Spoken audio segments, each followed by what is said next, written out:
everyone. My name is Rachel Weaver. I am on faculty and staff at Lighthouse Writers Workshop. I've been putting together a series of videos called The Story of a Book, in which I ask a debut author to tell us the story of how his or her book came to be in the world. So today we have Sammie Downing with us. Thanks for being here, Sammie.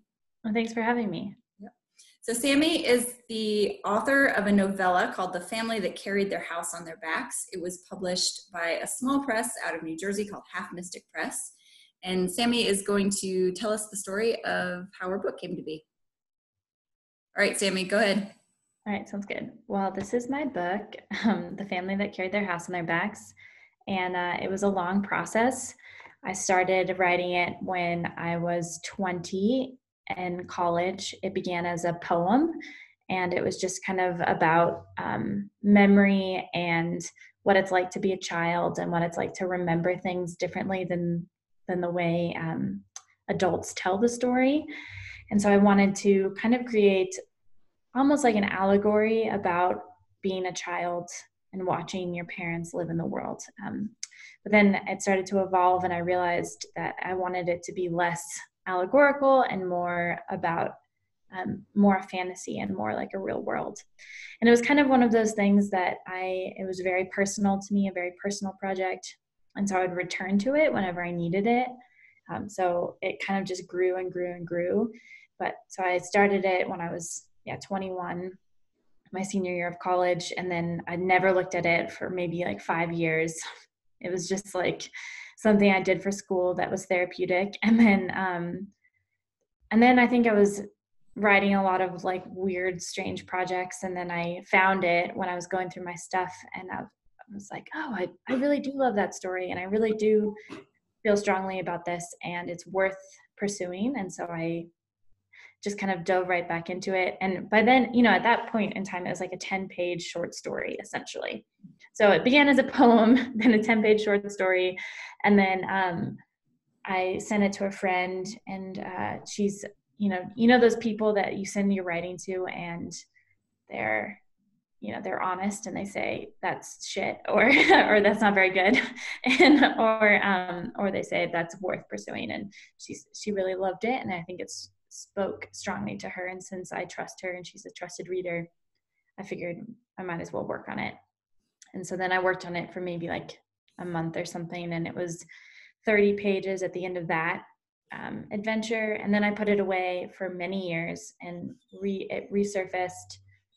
I took a class with Mark Mayer about, it was kind of like at the Lighthouse, and it was about like reviewing an entire manuscript. And I had never taken a workshop where I could submit the piece because it was too long. And so his had a max of 50 pages, so I could submit the piece. And it was the first time it had been read in its entirety. And through kind of his perspective, it grew. And then the book is about kind of my relationship. It's and my sister's relationship, but also it has to do with my family and my dad. And my dad recently passed away. And when he passed away, it kind of felt like I just wanted the book out into the world. I was tired of it, and I just wanted to move on and write a different story and make my life about a different story. And so I started submitting it. And I was been rejected like 90 million times. That's an exact number. And then I remember sending some of it I was at like the Lit Fest, and I met with an agent, and I submitted part of it, and she liked it. Well, I guess both of them really liked it, but they both said that novellas are just almost impossible to be published by trade publishers. And they didn't say like give up in a negative way, but they were definitely like, maybe you're barking up the wrong tree. As like a writer who's doesn't have a published book, trying to publish a novella, there was just slim chances that it was going to get out there. But then I went to Entropy magazine, which is kind of how I figure out. I've submitted to them a few times, and I like their work. And so they have like a blog of all the different literary magazines and places that you can submit. And Half Mystic was there, and one of the things about Half Mystic was it's all about music. And I have a lot of lines in the book that are kind of about how family is music, and they're very similar. And so I was like, this is the press. I feel strongly. So this is after, my Submittable account has like 90 million, like I said, rejections. I was just like, one more. And then last June, they got back to me and they said that they would like to publish my book, which was really, really great.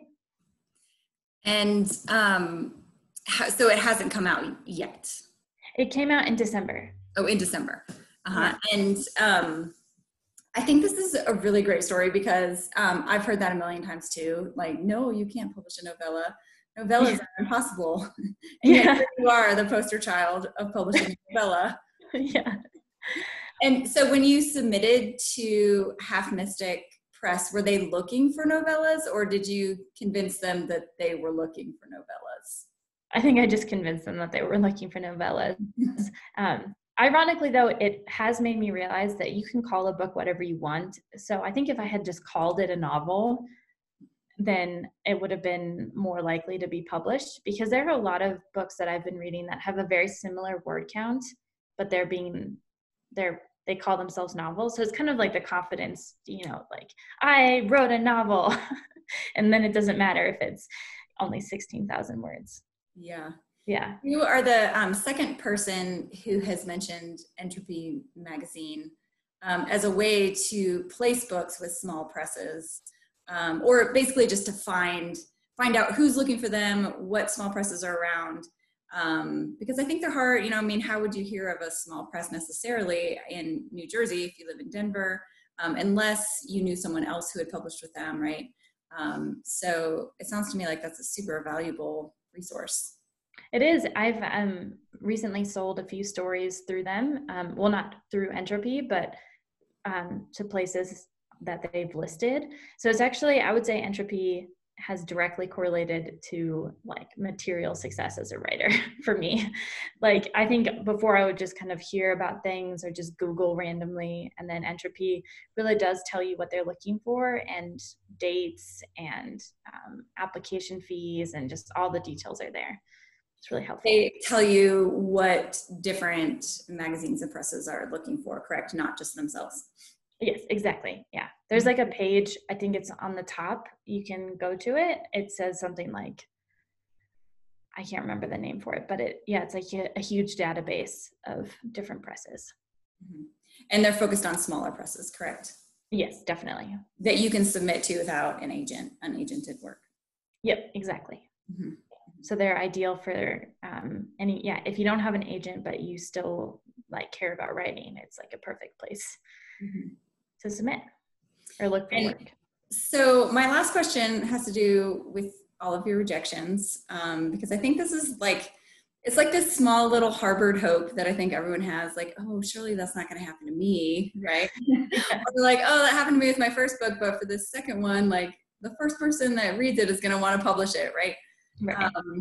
So were there points in, like maybe at like 70 million rejections? There was like, at that point were you like, I don't know, like what, I guess my question is like, what kept you going all the way through? What was the thing that helped you, not get discouraged in the midst of so many rejections? Well, I did definitely get discouraged. I met with Jenna from the Lighthouse actually to see if I could like have tips for self-publishing, like an artifact, because Good Morning Menagerie, her press is really beautiful and makes all these beautiful creations. And I was like, well, if I'm rejected from all these places, I still wanted to be out in the world. Mm-hmm. And she kind of said something that I was helpful, and she was just like, just keep trying, like just try a little bit more. And at that point I had like reached the end of my rope, and I was like, I can never be rejected ever again. But even just having one more person be like, just keep trying. And then that was when I submitted to Half Mystic actually after that meeting. So I think so. I guess two things is, one is just confidence that you, or not even really confidence, but belief in your story. and belief that it's the story that you want to tell and that you've told it and that it's important for it to be released. Mm-hmm. And then the second is just like a community of believers or anyone around you who you trust, who's smart, to be like, you should really go for this. So that's what, confidence in a community of believers. Well, thank you so much, Sammie. I really appreciate you taking the time to talk with me. Yeah, thanks, Rachel. See you later. See you.